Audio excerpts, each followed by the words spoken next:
యేసుక్రీస్తు జన్మదినాన్ని పురస్కరించుకొని యావత్ ప్రపంచం పర్వదినముగాను పండుగగాను జరుపుకుంటున్న సందర్భాన్ని మనం అందరం కూడా చూస్తూ ఉన్నాం.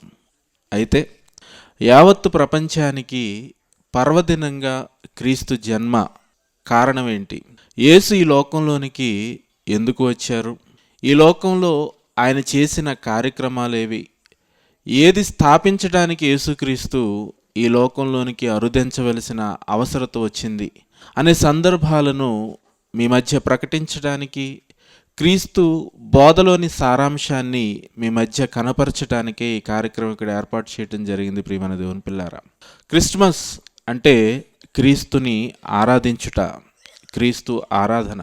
ఎవరు ఈ క్రీస్తు? ఎందుకు ఈ లోకంలో ఆయన ప్రవేశించటం జరిగింది? 2000 సంవత్సరాల క్రితం యేసుక్రీస్తు ఈ లోకంలో కన్యమరియ గర్భము ద్వారా జన్మించినట్లుగా సమస్త ప్రపంచం ఈ రోజున ఆయన జన్మదినాన్ని పురస్కరించుకుని సంతోషాన్ని, సంబరాన్ని జరుపుకుంటూ ఉండటాన్ని మనం చూసినప్పుడు ప్రియమైన దేవుని పిల్లారా, ఆయన జన్మలో అంత విశేషమైన ఘట్టాలు ఏమున్నాయి, సందర్భాలు ఏమున్నాయి అనే సంగతులను ఒకసారి మనం పరిశీలన చేస్తే మత్తయి సువార్త 11వ అధ్యాయం 4వ వచనం నుంచి మనం చూడగలిగితే ప్రియమైన దేవుని పిల్లారా, యేసు వారిని చూచి, మీరు వెళ్ళి విన్నవాటిని కన్నవాటిని యోహానుకు తెలుపుడి, గ్రుడ్డివారు చూపు పొందుచున్నారు, కుంటివారు నడుచుచున్నారు, కుష్ఠరోగులు శుద్ధులగుచున్నారు, చెవిటివారు వినుచున్నారు, చనిపోయిన వారు లేపబడుచున్నారు, బేదలకు సువార్త ప్రకటింపబడుచున్నది.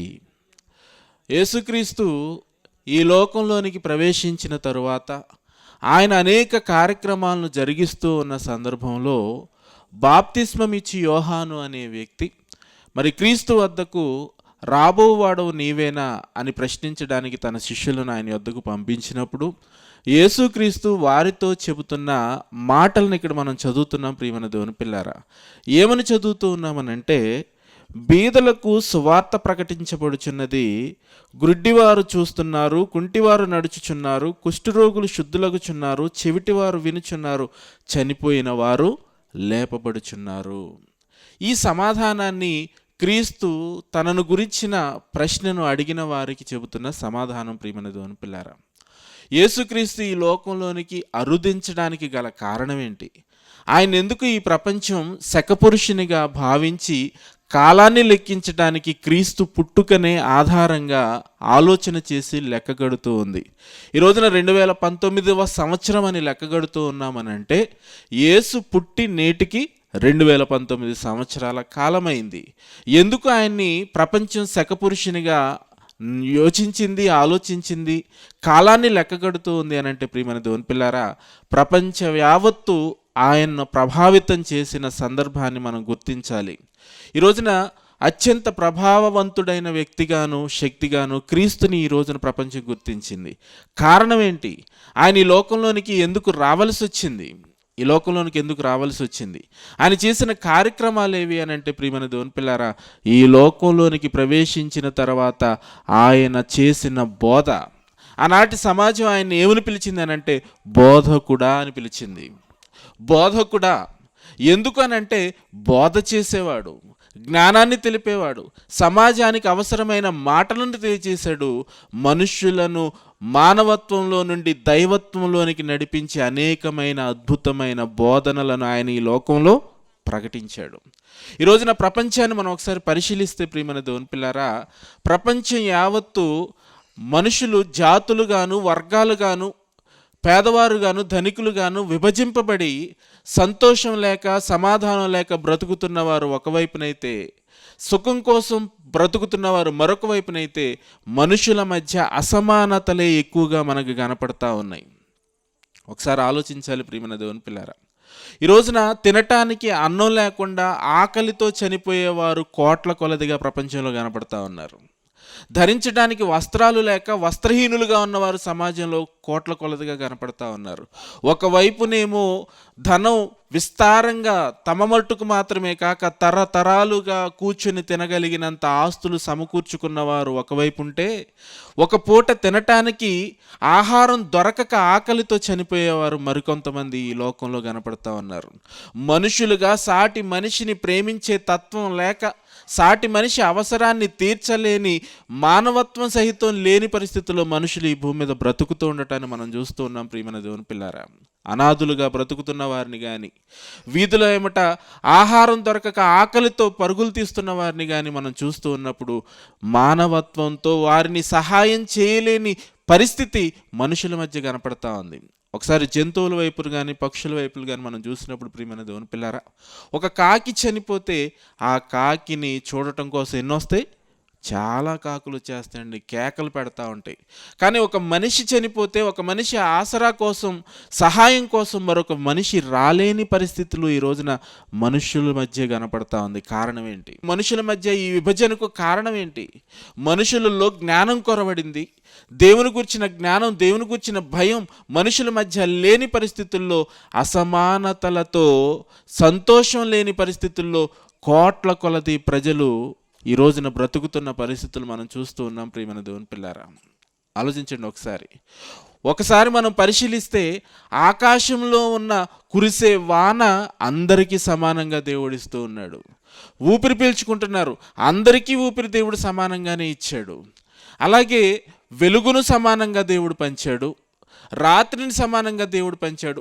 ప్రకృతిలో ఇవన్నీ సమానంగా, గాలిని సమానంగా మనుషులందరూ అనుభవిస్తూ ఉన్నప్పుడు భూమిలో నుండి కడుపును నింపే ఆహారం విషయంలో సమానత్వం ఎందుకు లోపించింది మనుషుల మధ్య? చెప్పండి ప్రియమైన దేవుని పిల్లారా.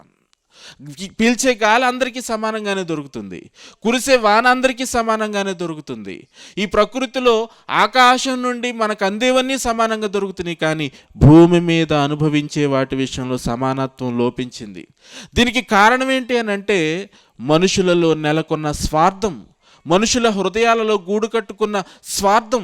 దీని చేత ఎవరికి వారు ఇది నాకే సొంతం, నా వారికే సొంతం అని అనుకుని తమ అవసరానికి మించి తమ వద్ద దాచిపెట్టుకుని ఇతరుల కడుపులు కొట్టేవారుగా బ్రతుకుతున్న తరుణాలలో 2000 సంవత్సరాల క్రితం మనుషుల మధ్య గూడు కట్టుకుని ఈ అసమానతలను తొలగించడానికే యేసు శరీరునిగా ఈ లోకంలోనికి అరుదించడం జరిగింది. ప్రియమైన దేవుని పిల్లారా, ఈ రోజున చాలామంది తిండి దొరకని వారు, ఆకలి తీరని వారు, ధరించుకోవడానికి వస్త్రాలు దొరకని వారంతా కూడా నిందించేది, మొర్రపెట్టేది ఎవరి కోసమో తెలుసా? దేవుణ్ణి. నన్ను ఎందుకు ఇలాగ చేసావు? నా అవసరాన్ని నువ్వు ఎందుకు చూడడం లేదు? నాకేమీ దొరకనప్పుడు నన్నెందుకు ఈ లోకంలో పుట్టించావని దేవుని నిందిస్తున్న పరిస్థితులు మనం చూస్తూ ఉన్నప్పుడు, అలాంటి వారిని ఎవరు పోషించాలని దేవుడు తెలియచేశాడో బైబిల్లో నుండి కొన్ని వచనాలు మనం చూద్దాం. ప్రియమైన దేవుని పిల్లారా, లేవికాండము 19వ అధ్యాయం 10వ వచనాన్ని మనం ఒకసారి చూడగలిగితే, ప్రియమైన దేవుని పిల్లారా, మీ ఫలవృక్షముల తోటలో రాలిన పండ్లన్నీ ఏరుకొనకూడదు. ఒక కొత్త ప్రపంచాన్ని, మనుషుల మధ్య ఒక కొత్త ఆలోచనతో కూడిన సందర్భాలను ఒకనాడు దేవుడు తాను ఏర్పాటు చేసుకున్న జనాంగమైన యూదుల మధ్య ఆజ్ఞలుగా దేవుడు ప్రకటించిన మాటలను ఇక్కడ మనం చదువుతూ ఉన్నాం. ప్రియమైన దేవుని పిల్లారా, అసమానతలతో కూడిన ఈ సమాజంలో సమానత్వాన్ని చాటి చెప్పటానికి దేవుడు తన కట్టడలను, తన ఆజ్ఞలను, తన శాసనాలను ఒకనాటి తన ప్రజలైన ఇశ్రాయేలీలతో చెప్తున్న ఈ మాటలను మనం ఒకసారి పరిశీలిస్తూ ఉంటే, దేవుని సమానత్వాన్ని ఎలా ప్రకటించాడో, బోధించాడో మనం ఈ మాటల్లో చూడగలం. మరలా చదువుతాం వచ్చినాన్ని, లేవికాండం 19వ అధ్యాయం 10వ వచనాలు మనం ఒకసారి చూడగలిగితే, మీ ఫలవృక్షముల తోటలో రాలిన పండ్లను ఏరుకొనకూడదు. ఎందుకు? బేదలకును పరదేశులకును వాటిని విడిచిపెట్టవలెను. దేవుని తెలుసుకున్నవారా? అయితే దేవుని ఎరిగిన మీకు దేవుడు చెబుతున్న ఆజ్ఞ ఏంటో తెలుసా? మీరేం చేయాలో తెలుసా? మీ ఫలవృక్ష తోటలు ఏవైనా ఉంటే, అలాంటి తోటల్లో మీరు పండించుకున్న ఆ పంటలో మీది ఏది అని అంటే, చెట్టుకు వేలాడుతున్న పండు మాత్రం నీది, రాలినవన్నీ ఎవరివి? బేదలకును పరదేశులకును వాటిని విడిచిపెట్టవలెను.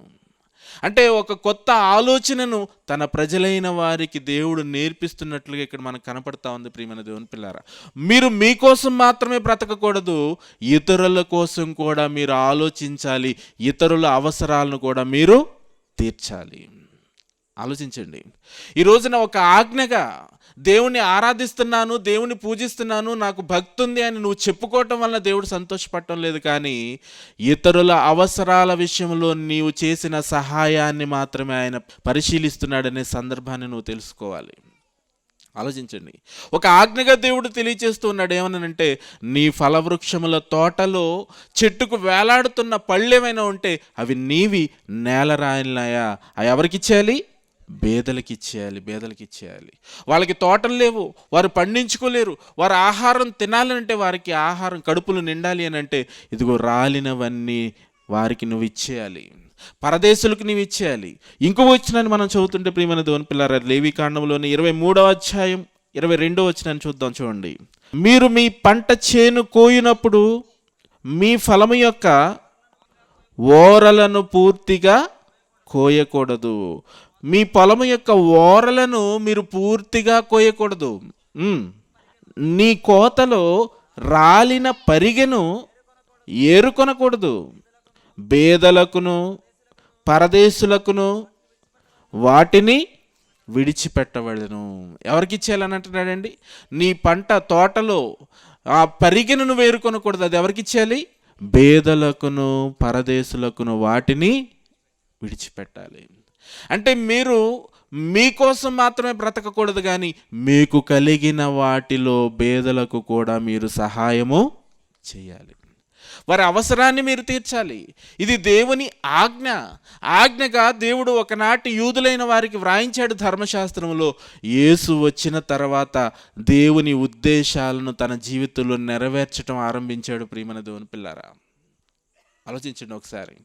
మనుషులందరూ ఒకే కన్నతండ్రి అయిన దేవుని బిడ్డలని, మనుషులందరి ప్రారంభం మొదటి మనిషి అయిన ఆదామని, ఆదాములో నుండి ఆయా జాతులుగా ఆయా ప్రజలుగా ఈ భూమి మీదకు మనుషులంతా విస్తరిస్తూ వస్తే, ఒకే కన్నతండ్రిలో నుండి మనమంతా వచ్చిన వారం అయితే మనలో విభేదాలు ఎందుకు వస్తాయి? మనలో తేడాలు ఎలా వస్తాయి? మీరు పలానా అని మనుషులు విభజించుకొని ఎవరి ఇష్టం చెప్పిన వారు తమ సుఖం కోసం బ్రతుకుతూ ఉన్నారు. కానీ ప్రియమైన దేవుని పిల్లారా, మనమంతా ఒకే తండ్రి అయిన దేవుని బిడ్డలము. మనందరికీ ప్రారంభకుడు ఆదాములో నుండే మనమంతా ఈ లోకంలోనికి వచ్చాము. అపోస్తలుల కార్యములు 17వ అధ్యాయం 26వ వచనాన్ని మనం ఒకసారి చదువుతుంటే ప్రియమైన దేవుని పిల్లారా, మరియు యావత్తు భూమి మీద కాపురముండుటకు ఆయన ఒకని నుండి ప్రతి జాతి మనుషులను సృష్టించి అని అంటున్నాడు. మనుషులందరికీ ప్రారంభం ఒక మనిషిలో నుండి మనుషులంతా వచ్చారు. ప్రతి జాతి మనుషులుగా ఒకడైన ఆదాములో నుండి వచ్చాడు. ఇది బైబిల్ చెబుతుంది. ఈ రోజున శాస్త్రం కూడా చెబుతుంది ఇదే మాటను. మనుషులందరి తల్లి ఒకటే, ఒక తల్లి నుండి మనమంతా వచ్చాము, మనలో విభేదాలు లేవు, విభజనలు లేవు అని శాస్త్రం సహితం చెప్తోంది. అయితే బైబిల్ చెబుతోంది తల్లి కూడా ఎందులో నుండి వచ్చింది? ఆదాములో నుండి హవ్వను దేవుడు చేశాడు. ఆలోచించండి ఒకసారి. ఒకే తల్లి బిడ్డలైతే, ఒకే తండ్రి బిడ్డలం అయితే మనలో ఈ అసమానతలు రావటానికి కారణం ఏంటి? ఈ అసమానతలు చోటు చేసుకోవడానికి కారణం ఏంటి? ఈ అసమానతను తీసివేయాలంటే రాయితీలు ఇవ్వాలా? సబ్సిడీలు ఇవ్వాలా? లేదంటే చట్టాన్ని చేయాలా? ఏది చేస్తే ఈ అసమానతను మనుషుల నుంచి తీసివేయగలరు అనే విషయాన్ని మనం పరిశోధిస్తే ఎన్నో ప్రణాళికలు, ఎన్నో చట్టాలు లోకంలో నాయకులు, ప్రభుత్వాలు చేయగలుగుతూ ఉన్నాయి, కానీ ఇవేవి ప్రజలకు ఫలాలను ఇవ్వలేకపోతా ఉన్నాయి. ఈ సమానత్వాన్ని తీసుకురావాలంటే ఏం చేయాలనంటే, ధనవంతుడుగా ఉన్నవానిలోనే మార్పు తేవాలి. ఇవ్వగలిగే స్థితిని వారిలో నుంచి తీసుకురావాలి. ఎలా తీసుకురావాలి? అతనిలో ఉన్న స్వార్థం పోతే అతనికి ఎవరు కనపడతారు? మనుషులంతా ఒకటే అనే భావన అతనిలో చోటు చేసుకుంటుంది. అతని హృదయంలో గూడు కట్టుకున్న నేను, నావారు, నాకే అనే ఆలోచనలు తీసివేస్తే, మనుషులంతా ఒక్కటే అనే భావం అతని హృదయంలోనికి తీసుకొస్తే ఏం సాధ్యపడుతుందో తెలుసా ప్రియమైన దేవుని పిల్లారా? ప్రతి వారి ఆకలి తీర్చే అవకాశం దొరుకుతుంది.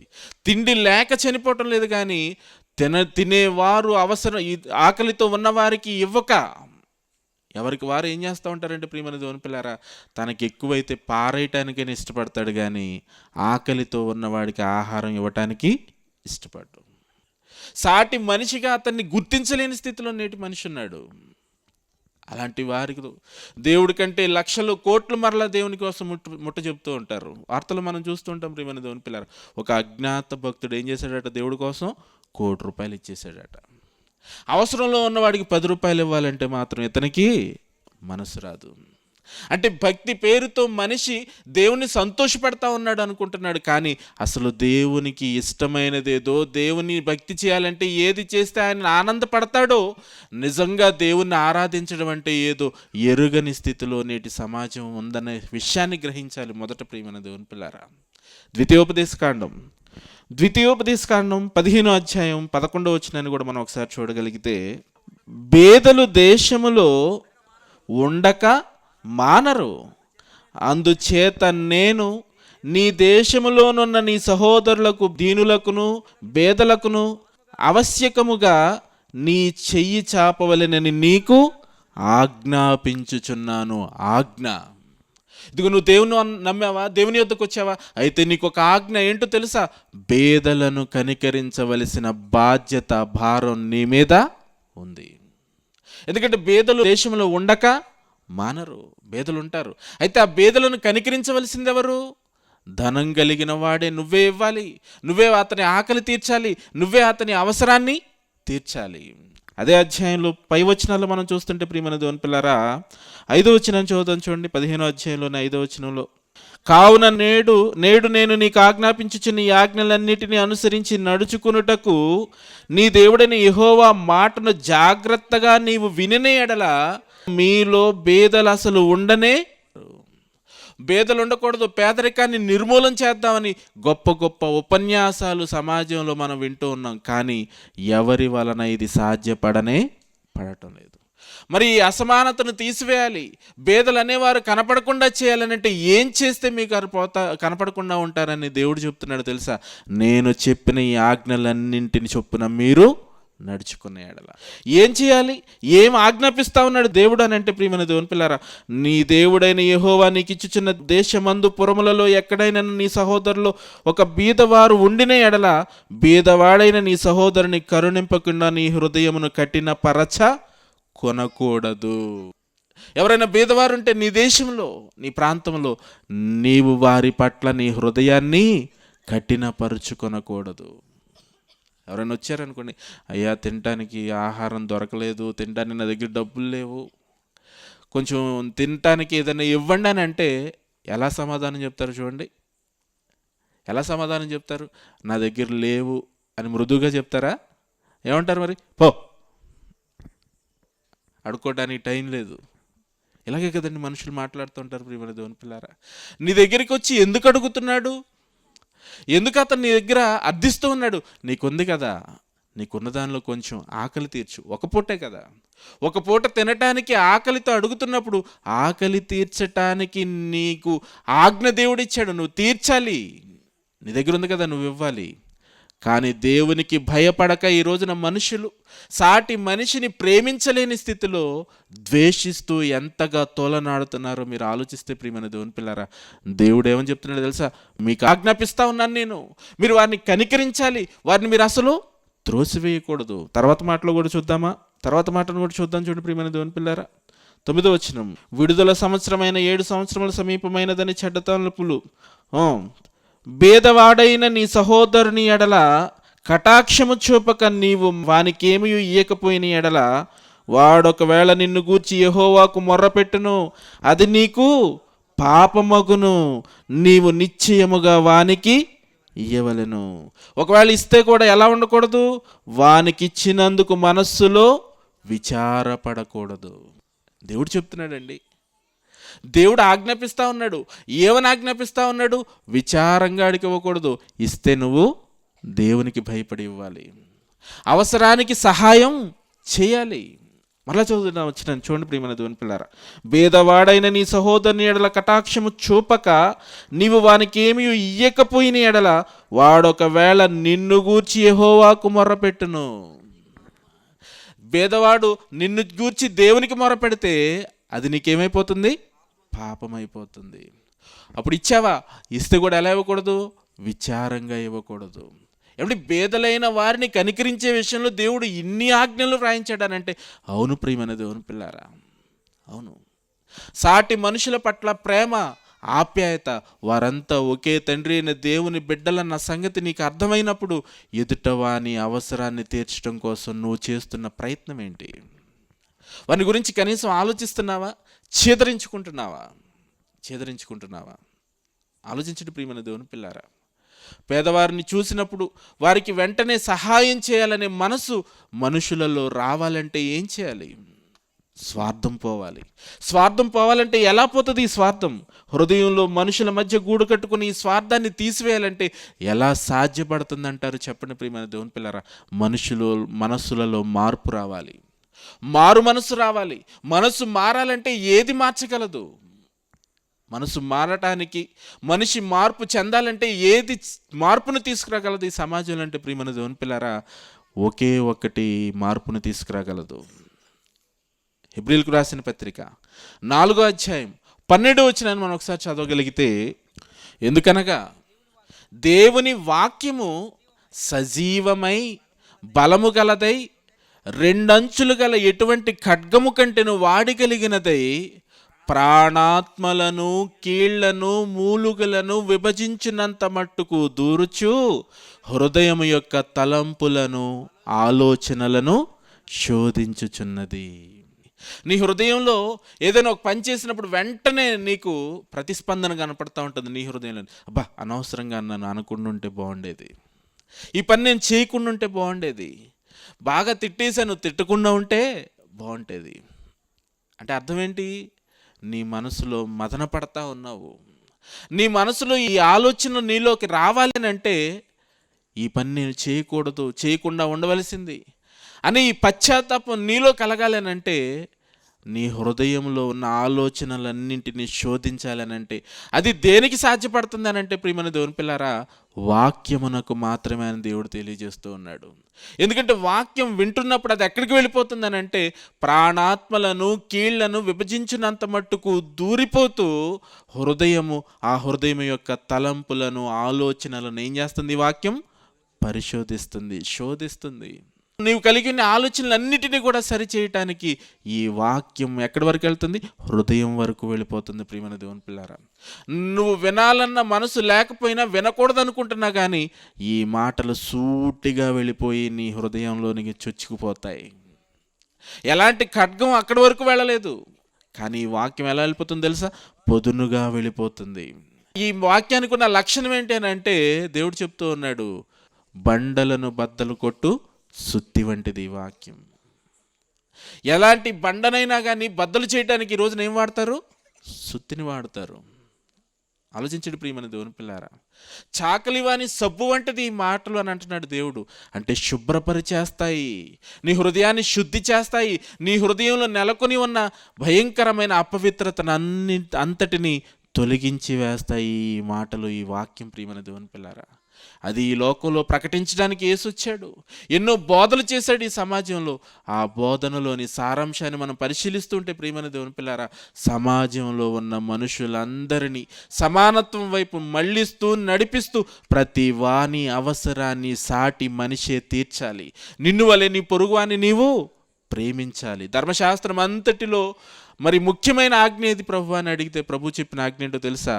నిన్ను వలె నీ పొరుగువానిని ప్రేమించాలి.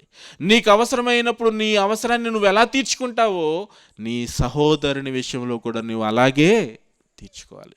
ఇదే భక్తి, ఇదే నువ్వు చేయాలని దేవుడు తెలియజేస్తున్నాడు. ప్రియమైన దేవుని పిల్లారా, ఇది చేయటం మాని క్రీస్తు పుట్టాడని ఈ రోజున నీకోసం మంచి వస్త్రాలు, నీకోసం మంచి ఆహారం, నీకోసం మరి ఏవేవో నువ్వు చేసుకొని సంబరపడితే దేవునికి సంతోషం లేదు. కానీ నీ సమాజంలో ఉన్న దేవుని పిల్లలైన వారు ఆకలి తీర్చడం కోసం నీ అవసరాన్ని మానుకొని వారి ఆకలిని తీర్చడానికి నువ్వు ఖర్చు చేసావా, నీ విషయమే దేవుడు సంతోషపడతాడు. యోబు గారు దేవుని చేత యథార్థవంతుడని సర్టిఫికెట్ పొందిన వ్యక్తి యోబు గారు. ప్రియమైన దేవుని పిల్లారా, ఆయన మాట్లాడుతూ ఏమంటున్నాడో చూద్దామా? యోబు గ్రంథం 31వ అధ్యాయం 15వ వచనం చూద్దాం. గర్భమున నన్ను పుట్టించినవాడు వారిని కూడా పుట్టింపలేదా? గర్భములో మమ్ము రూపించినవాడు ఒక్కడే కదా. బేదలు ఇచ్చిన దానిని నేను బిగబట్టిన ఎడలను, విధవరాండ్ర కన్నులు క్షీణింపచేసిన ఎడలను, తల్లిదండ్రులు లేని వారిని నా అన్నములో కొంచెమైనను తిననీయక నేను ఒంటరిగా భోజనం చేసిన ఎడలను, ఎవడైనను వస్త్రహీనుడై చచ్చుట నేను చూడగను, బేదలకు వస్త్రము లేకపోవట నేను చూడగను, వారి దేహములు నన్ను దీవింపకపోయిన ఎడలను, వారు నా గొర్రెబొచ్చు చేత వేడిమి పొందకపోయిన ఎడలను, గుమ్మములో నాకు సహాయము దొరుకునని తండ్రి లేని వారిని నేను అన్యాయముగా చేసిన ఎడలను, నా భుజశల్యము వాని గూటి నుండి పడునుగాక, నా బాహు ఎముకలలోనికి విరుగునుగాక. ఎంత పెద్ద మాటలు చెప్తున్నాడు చూడండి. ఒక యోబును గురించి దేవుడే సాక్ష్యం ఇచ్చాడు. యథార్థవర్తనుడు, భూమి మీద అతని వంటి వాడెవడునో లేడు. ఈ దేవుడే ఎంత గొప్పగా మాట్లాడుతున్నాడనంటే అతని క్యారెక్టర్ ఏంటి, అతని వ్యక్తిత్వం ఏంటి, అతనికి ఉన్న భక్తి ఏంటి అనే విషయాన్ని మనం చదువుతూ ఉంటే, బేదల విషయంలో, తన సహోదరులైన వారి విషయంలో అతనికి ఉన్న ఆలోచన చెప్తూ ఉన్నాడు ఇక్కడ. ప్రియమైన దేవుని పిల్లారా, అంత అవసరం ఉందా ఇతరులను కాపాడే విషయంలో, ఇతర అవసరాలను తీర్చే విషయంలో? ఖచ్చితంగా ఉంది. ఇది దేవుని ఆజ్ఞ, దేవునికి ఇష్టమైన పని ఇది. ప్రియమైన దేవుని పిల్లారా, దేవునికి ఇష్టమైన పని ఏంటా పని? నిన్ను వలె నీ పొరుగువానిని నీవు ప్రేమించాలి. దేవునికి ఏది ఇష్టమో అది చేయటానికి బదులు నీ ఇష్టాన్ని నెరవేర్చుకోవటం కోసం ఒకవేళ నువ్వు బ్రతికితే, నీ సంబరంలో, నీ ఆనందంలో నీవుంటే, నీ ఆనందంలో దేవుడికి మాత్రం చోటు లేదు. ఆలోచించండి, ఏది నిజమైన క్రీస్తు ఆరాధన? క్రిస్మస్ అంటే క్రీస్తుని ఆరాధించడం అయితే, ఏది క్రీస్తుని నిజంగా ఆరాధించడం అని అనుకుంటున్నారు ప్రియమైన దేవుని పిల్లారా? యాకోబు పత్రిక 1వ అధ్యాయం, యాకోబు రాసిన పత్రిక 1వ అధ్యాయంలోని మాటను మనం ఒకసారి చూడగలిగితే 27వ వచనం చదువుదాం. చూడండి ప్రియమైన దేవుని పిల్లారా. తండ్రి అయిన దేవుని ఎదుట పవిత్రమును నిష్కలంకమునైన భక్తి ఏదనగా, దిక్కులేని పిల్లలను, విధవరాండ్రను వారి ఇబ్బందులు పరామర్శించుటయు, ఇహలోక మాలిన్యము తన కంటకుండా తన్ను తాను కాపాడుకొనుటయునే. ఇదిగో దిక్కులేని పిల్లలను, విధవరాండ్రను వారి అవసరంలో పరామర్శించాలి, వారి అవసరాన్ని తీర్చాలి. ఇది తండ్రి అయిన దేవుని ఎదుట ఏమై ఉందని అంటున్నాడు దేవుడు. ప్రియమైన దేవుని పిల్లారా, పవిత్రమును నిష్కళంకమునైన భక్తి. దేవుని ఎదుట నిజమైన భక్తిది. దేవుని నిజంగా ఆరాధించడం అంటే అర్థం ఇది. ఏంటి అర్థం అని అంటే, నీ అవసరాన్ని సైతం మానుకొని ఇతరుల అవసరం కోసం నీవు ఖర్చు చేయాలి. బేదలను కనికరించాలి. బేదలను కనికరించే వారిని దేవుడు ఏమని చెప్తున్నాడు చూస్తారా? సామెతల గ్రంథం 19వ అధ్యాయం 17వ వచనం చదువుదాం. చూడండి ప్రియమైన దేవుని పిల్లారా. బేదలను కనికరించేవాడు యెహోవాకు అప్పిచ్చేవాడు. దేవునికే అప్పిచ్చేవాడట. ఎవరు? బేదలను కనికరించేవాడు. అవసరం ఉంటేనే కదా నీ దగ్గరికి వచ్చారు, ఆపదలో ఉంటేనే కదా నీ దగ్గరికి వచ్చారు. అలాంటి వారు నీ దగ్గరికి వచ్చారనంటే నువ్వేం చేయాలి? వారి అవసరాన్ని తీర్చటమే ధర్మం. వారి అవసరాన్ని నువ్వు తీర్చాలి. ఆకలి కొనిస్తే వారి కడుపును నింపాలి. విచారంతో కాదు, సంతోషంతో, దేవుని ఆజ్ఞగా భావించి దేవునికి భయపడి నువ్వు ఈ పనిని చేయాలి. ఆలోచించండి ప్రియమైన దేవుని పిల్లారా. ఈ రోజున మనుషుల్లో ఈ విధమైన భక్తి లేదు, ఈ విధమైన ప్రేమ లేదు సమాజం పట్ల. మరేముంది అని అంటే స్వార్థం. నేను బాగుంటే చాలు, నా కుటుంబం బాగుంటే చాలు, నాకేమీ అవ్వకుంటే చాలు, ఎవరికి ఏమైపోతే నాకు ఏంటి? ఇలాంటి పరిస్థితుల్లో, అసమానతలతో కూడిన సమాజం మధ్యలోనికి యేసు 2000 సంవత్సరాల క్రితం వెలుగును నింపటానికి వచ్చాడు. ప్రియమైన దేవుని పిల్లారా, మనలాంటి శరీరంతో వచ్చాడు, మనలాంటి రక్త మాంసములు కలిగిన దేహంతో వచ్చాడు. వచ్చి మనుషులకు ఏది కావాలో అది బోధించడం ఆరంభించాడు. ప్రియమైన దేవుని పిల్లారా, ఇదిగో మీలో ఉన్న బేదల గురించి మీరు ఆలోచించాలి. వారి అవసరాన్ని తీర్చాలి, వారి ఆకలి తీర్చాలి, వారు రోగులై ఉంటే వారిని పరామర్శించాలి. ఇది దేవునికి ఇష్టమైన పని, ఇది దేవునికి ఇష్టమైన ఆరాధన. ప్రియమైన దేవుని పిల్లారా, ఆరాధన పేరుతో నిలువబడి గంటలు తరబడి పాటలు పాడి ఉత్సహించినంత మాత్రం చేత దేవునికి సంతోషం లేదు. ఎందుకంటే కోటాను కోట్ల దేవదూతలు మనకంటే బాగా ఆరాధిస్తూ ఉన్నారు పరలోకంలో, అవును కదా. యెహోవా పరిశుద్ధుడు, పరిశుద్ధుడు, పరిశుద్ధుడు అనే ప్రతిగానాలు చేస్తూ ఉంటే తండ్రి ఏమనుకుంటున్నాడు తెలుసా? ఎవరిని పంపుదును, నా కోసం ఎవరు వెళతారు? నిన్ను పంపాడు ఈ లోకంలో.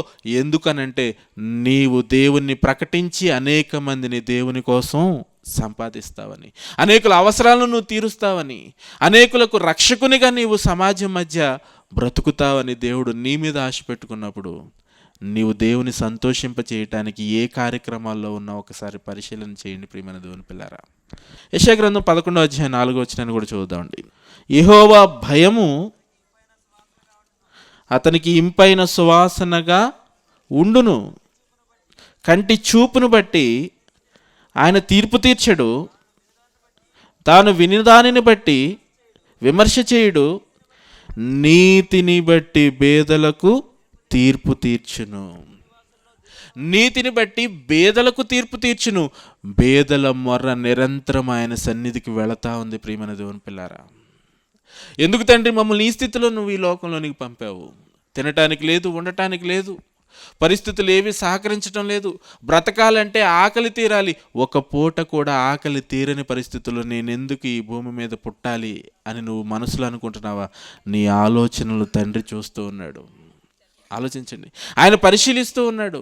ఆయన ఎవరి ద్వారా సహాయాన్ని నీకు ఇవ్వాలని అనుకుంటున్నాడంటే తన ప్రజలుగా ఎవరు ఆయన ఆరాధిస్తున్నారో, ఆయన సేవిస్తున్నారో వారందరికీ ఆజ్ఞాపించాడు, మీరు మీకోసం కాదు ఇతరుల కోసం కూడా మీరు బ్రతకాలి. అందరూ తమ సొంత కార్యములను చూచుకుంటున్నారు కానీ యేసుక్రీస్తు కార్యములను చూడటం లేదని అంటున్నాడు. ఏవి యేసుక్రీస్తు కార్యములను అనుకుంటున్నారు ప్రియమైన దేవుని పిల్లారా? ఇదిగో నీ మధ్యలో, నీ సమాజంలో నీతో పాటు అనేక మంది అవసరాలు తీరక బ్రతకటానికి కష్టంగా బ్రతుకుతూ ఉన్న పరిస్థితుల్లో నీవు వారి అవసరాలను తీర్చటమే యేసుక్రీస్తు కార్యం ప్రియమైన దేవుని పిల్లారా. నేను ఆకలిగొంటిని, మీరు నాకు ఆహారం ఇచ్చారు. నేను దప్పికొంటిని, మీరు నాకు దాహం ఇచ్చారు. నేను పరదేశిని ఇంటిని, మీరు నన్ను చేర్చుకున్నారు. ఎప్పుడు ప్రభువా నువ్వు ఆకలిగా ఉన్నావు? ఎప్పుడు ప్రభువా నువ్వు పరదేశిగా ఉన్నావు? ఎప్పుడు ప్రభువా ఇవన్నీ మేము చేసామని అంటే ప్రభు అంటున్నారు, మిక్కిలి అల్పులైన ఈ నా సహోదరులో ఒకనికి మీరు చేసి తిరిగానక నాకు చేసినట్లే. నువ్వు దేవునికి చేయాలనుకుంటున్నావా? అయితే ఎవరికి చేయమంటున్నాడు దేవుడు? నీ మధ్యలో ఉన్న నీ సహోదరులో ఒకనికి నీవు చేయి. రోగి అయి ఉన్నాడా? పరామర్శించు. ఆకలితో ఉన్నాడా? ఆకలి తీర్చు. దప్పికతో ఉన్నాడా? దాహం ఇవ్వు. నీకోసమే కాదు 24 గంటలు నువ్వు ఆలోచించవలసింది, నీ కోసం, నీ బిడ్డల కోసం కాదు. ఎవరి కోసం? ఇతరుల కోసం కూడా నీవు ఆలోచన చేయాలి. ఇతరుల అవసరాలు కూడా నువ్వు చూడాలి. ఇదేనండి క్రీస్తు నేర్పిన బోధ. ఇదే క్రీస్తు నమ్మిన వారు చేయవలసిన భక్తి ప్రియమైన దేవుని పిల్లారా. ఆయన ఈ లోకంలోనికి వచ్చి బోధించిన బోధలోని సారాంశము కూడా ఇదే. చూస్తారా? లూకా సువార్త 6:34-35 సారాంశాన్ని మనం చూద్దాం. మీరు ఎవరి యొద్ద మరల పుచ్చుకొనవలెనని నిరీక్షింతురో వారికే అప్పు ఇచ్చిన ఎడల మీకేమి మెప్పు కలుగును? పాపులను తాము ఇచ్చినంత మరలా పుచ్చుకొనవలెనని పాపులకు అప్పు ఇచ్చిదురు కదా. మీరైతే ఎట్టి వారిని గూర్చి నిరాశ చేసుకొనక మీ శత్రువులను ప్రేమించుడి, మేలు చేయుడి, అప్పు ఇవ్వుడి, అప్పుడు మీ ఫలము గొప్పదయ్యుండును, మీరు సర్వోన్నతులైన దేవుని కుమారులై యుందురు. ఆలోచించండి ప్రియమైన దేవుని పిల్లారా. కృతజ్ఞత లేని వారి ఎడలను, దుష్టుల ఎడలను ఉపకారి అయి మీ దేవుడు ఉన్నాడు. ఇదిగో క్రైస్తవుడా, నువ్వు దేవుని నమ్మిన వాడువా? దేవుని కుమారుడుగా నువ్వు ఎంచబడుతున్నావా? అయితే నువ్వు చేయాల్సింది ఏంటో తెలుసా? నీకు తిరిగి ప్రతిఫలం దొరుకుతుందనుకున్న వారికి నువ్వు సహాయం చేయటం కాదు, నీకు తిరిగి వస్తుందనుకుని నువ్వు అప్పివ్వటం కాదు, కానీ అవసరం కోసం నువ్వు ఎవరు వచ్చినా వారి అవసరం కోసం నువ్వేం చేయాలి? ఇవ్వాలి. ఏమంటే ఎవరండి నేర్పిస్తారు ఈ తత్వాన్ని? చెప్పండి. ఎవరండి ఉచితంగా ఇంకొకరికి ఇచ్చేసేవారుగా ఉన్నారు? చెప్పండి ప్రియమైన దేవుని పిల్లారా. ఈ మాటలను బోధించడం ద్వారా సమాజంలో మార్పును తీసుకొచ్చి సమాజంలో ఒక నూతన ప్రపంచం వైపు అడుగులు వేయించటానికి యేసు ఈ లోకంలో అడుగుపెట్టాడు ప్రియమైన దేవుని పిల్లారా. ఆయన బోధలు ఎంతోమందిని మార్చాయి. ఆయన బోధల వల్ల అనేక మంది జీవితాలు మారిపోయాయి ప్రియమైన దేవుని పిల్లారా. ఒక జక్కయ్య అనే అధికారి ఉన్నాడు. లంచములు పుచ్చుకుంటూ అనేక మందికి అనేక రకాలుగా కీడు చేసే పరిస్థితుల్లో ఉన్న వ్యక్తి ఒకరోజు యేసుక్రీస్తుని గురించి విన్నాడు. యేసుక్రీస్తు అటువైపుగా వస్తున్నాడనే మాటను తెలుసుకొని అతను ఏం చేశాడో తెలుసా? ఆయన ఎలా ఉంటాడో చూడాలనుకుని ఆ వీధిలో అలాగ వెళుతూ ఉన్నప్పుడు చూడటానికి సిద్ధపడితే, పొట్టివానిగా ఉన్నాడు. సమూహం అనేక మంది యేసుక్రీస్తు వెంబడి వస్తూ ఉన్నప్పుడు యేసును సరిగా గుర్తించలేక చెట్టెక్కి చూద్దాం అనుకున్నాడు. చెట్టెక్కాడు. ఎప్పుడైతే ఆ ప్రయత్నం అతను చేశాడో యేసు అతన్ని గమనించి, జక్కయ్య త్వరగా దిగుము, నేడు నేను నీ ఇంట ఉండవలసి ఉన్నదని అతనితో చెప్పగా అతడు త్వరగా దిగి సంతోషముతో ఆయనను చేర్చుకొనెను. అందరూ అది చూసి ఈయన పాపి అయిన మనుషుని యొద్ద బస చేయ వెళ్ళనని చాలా సణుక్కొన్నారట వీళ్ళంతా కూడా. అప్పుడైతే ఏం జరిగింది చదవండి ప్రియమైన దేవుని పిల్లారా. జక్కయ్య నిలువబడి, ఇదిగో ప్రభువా, నా ఆస్తిలో సగము పేదలకిచ్చుచున్నాను. ప్రభు అడిగాడండి జక్కయ్య గారిని, ఏంటి జక్కయ్య నువ్వు ఈ పని ఏంటి, ఈ లంచాలు ఏంటి, ఈ పరిస్థితి ఏంటి, ఈ అవినీతి ఏంటి అని ప్రభు అడిగాడా? నేను నీ ఇంట ఉండవలసి ఉన్నది అన్న మాట అనగానే ఇతని హృదయంలో ఏమొచ్చేసింది చెప్పండి? మారు మనస్సు, మార్పు వచ్చేసింది. ఒక లంచగుండిగా బ్రతుకుతున్న వ్యక్తి ఆ రోజు తీసుకున్న నిర్ణయం ఏంటో తెలుసా? నేను ఒకవేళ ఎవని యొద్దనైనా అన్యాయంగా పుచ్చుకుంటే నేను ఏం చేస్తానో తెలుసా? ఈరోజు చదవండి. నేను ఎవని యొద్దనైనను అన్యాయముగా దేనినైనను తీసుకున్న ఎడల అతనికి 4 అంతలు మరలా చెల్లించదను. 4 అంతలు ఇచ్చేస్తాను. అన్యాయంగా రూపాయి తీసుకుంటే ఎంత ఇస్తాను? 4 ఇంతలు ఇచ్చేస్తాను. ఆలోచించండి. అంటే అతని దగ్గర తీసుకున్న దానితో పాటు ఇతనిది కూడా ఏం చేస్తున్నాడు? ఇచ్చేస్తున్నాడండి.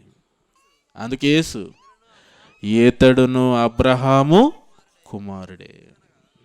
ఆలోచించండి ప్రియమైన దేవుని పిల్లారా.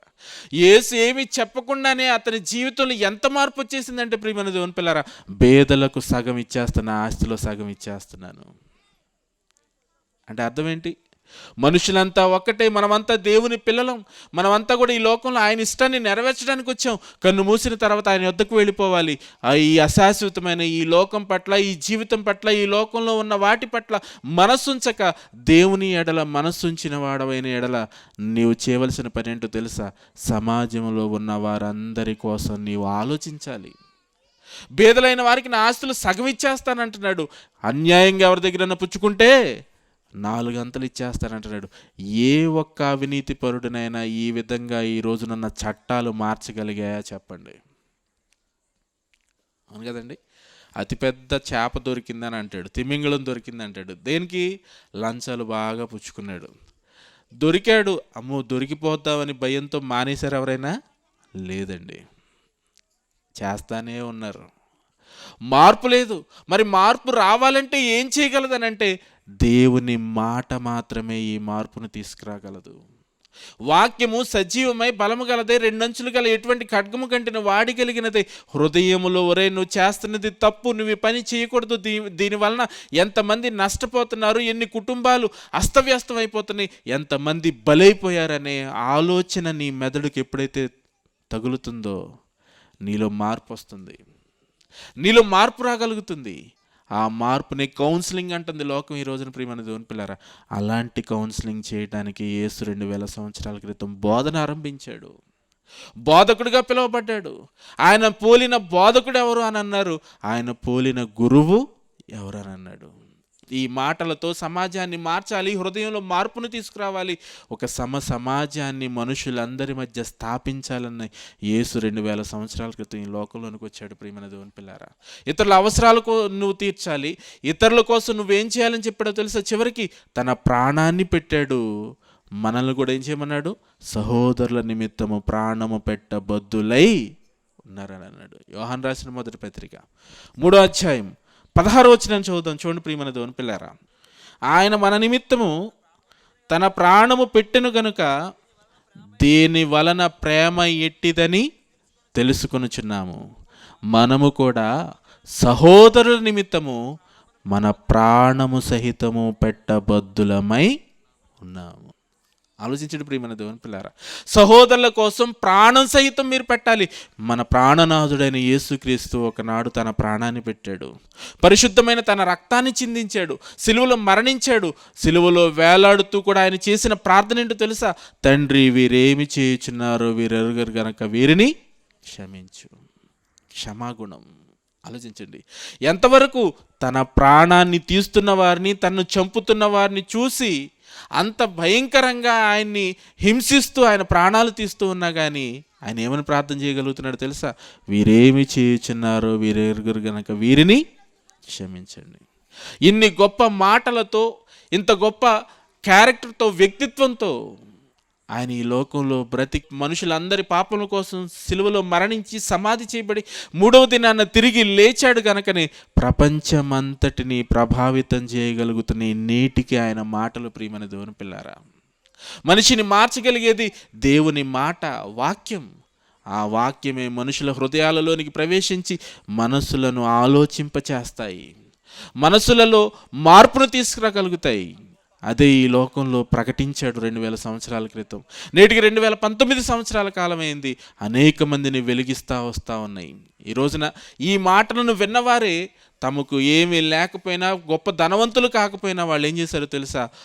మాతో బ్రతుకుతున్న పేదలైన వారికి చలికాలం కనుక వారి చలిని తీర్చడం కోసం, వస్త్రహీనులుగా ఉన్న వారికి కొన్ని అవసరం తీర్చడం కోసం మేము ప్రయత్నం చేయాలని ఆలోచించి తమ ధనాన్ని వెచ్చించి మరి దుప్పట్లు తీసుకొని మీ మధ్యకి వచ్చారు ప్రియమైన దేవుని పిల్లారా. ఎవరు తీసుకురాగలిగారు, ఎవరు వారి చేత ఈ పని చేయించగలిగారో తెలుసా? ప్రభువైన యేసు మాటలు, ఆయన బోధలే ప్రియమైన దేవుని పిల్లారా. ఆయన బోధలను విన్నవారే ఈ మార్పును కలిగి ఉన్నారు, ఈ మార్పును వారు తీసుకురాగలిగారు ప్రియమైన దేవుని పిల్లారా. ఆలోచించండి, ఎవరు చేయగలరు సమాజ స్థాపన? ఎవరి వలన సాధ్యమవుతుందని అనుకుంటున్నారా? క్రీస్తు బోధనలను అర్థం చేసుకున్నవారు, విన్నవారి వలన మాత్రమే ఇది సాధ్యపడుతుంది. ఇదే కదా సమాజంలో ఉంటే, ఈ భావన మనుషులందరిలో ఉంటే ఎందుకండి ఈ పోరాటాలు, ఎందుకండి ఈ విభేదాలు, ఎందుకండి ఇవన్నీ జరుగుతాయి? మనసు మారాలి. మారు మనసు రావాలంటే వినుట వలన విశ్వాసము, వినుట క్రీస్తును గూర్చిన మాట వలన మాత్రమే సాధ్యపడుతుంది. చేతను దేవుణ్ణి ఆరాధించటం మీరు కూడా నేర్చుకోవాలని ఆశిస్తూ నా మాటలు ముగిస్తూ ఉన్నాను. ప్రార్థనతో మరి ఈ మాటలు ముగించుకుందాం. మమ్మల్నిగా ప్రేమించిన మా ప్రియ పరలోకపు తండ్రి, మీ కుమారుడైన క్రీస్తు ఈ లోకంలో 2000 సంవత్సరాల క్రితం శరీరంతో అడుగుపెట్టి సమాజంలో నాయన ఉన్న అసమానతలను తొలగించడానికి, మనుషుల హృదయాలలో గూడు కట్టుకున్న అనేక రకాలైన స్వార్థాన్ని నాయన తొలగించి, ఆ మాటలు నేటికి నీ సమాజాన్ని కదిలిస్తున్న సందర్భంలో నాయన మీ పిల్లలు నాయన ప్రేరేపించబడి, మరి మీ మాటల చేత వెలిగింపబడి మా ప్రాంతంలో ఉన్న పేదలైన వారిని కనికరించాలని నాయన, మీ మాటలు వారికి బోధించడమే కాకుండా వారి అవసరాన్ని కూడా తీర్చాలని నాయన తమ కష్టాన్ని వెచ్చించి ఈ కార్యక్రమాన్ని సిద్ధపరిచి ఉండగా దీని విషయం మీరు సంతోషిస్తున్నారని నమ్ముతూ, విన్న మాటలు కూడా మీ పిల్లల హృదయాల్లో వెలుగును తీసుకురావాలని కోరుతూ మరి ఈ కార్యక్రమాన్ని మరి ఘనంగా మీరే జరిగించమని అడుగుతూ మా ప్రభువును రక్షకుడైన యేసుక్రీస్తు ద్వారా ఈ ప్రార్థన మీకు సమర్పిస్తూ ఉన్నాను తండ్రి. ఆమెన్. దేవుని సేవకునికి సహాయం చేస్తున్నావా? ఒక సహోదరునికి ఇస్తే యేసుకిచ్చానని గుర్తించావా? దేవుని సేవకునికి సహాయం చేస్తున్నావా? ఒక సహోదరునికి ఇస్తే యేసుకిచ్చానని గుర్తించావా? రోగి అయిన నీ సహోదరుడు ఎవరనుకున్నావు? రోగి అయినది యేసుక్రీస్తని చెబుతున్నాడు. రోగి అయిన ఈ సహోదరుడు ఎవరనుకున్నావు? రోగి అయినది యేసుక్రీస్తని చెబుతున్నాడు. గుర్తించావా నీ సోదరుడెవరు? సహాయం చేస్తున్నావా నువ్వు క్రీస్తుకేనని? గుర్తించావా నీ సోదరుడెవరు? సహాయం చేస్తున్నావా నువ్వు క్రీస్తుకేనని?